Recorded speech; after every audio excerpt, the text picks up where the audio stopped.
நிரப்ப வேண்டும் இந்த அல்லி ராணி குளிக்க.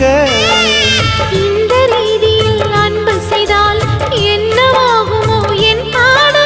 காற்று வந்து உன் குழல் கலைத்தால் கைது செய்வதென ஏற்பாடு.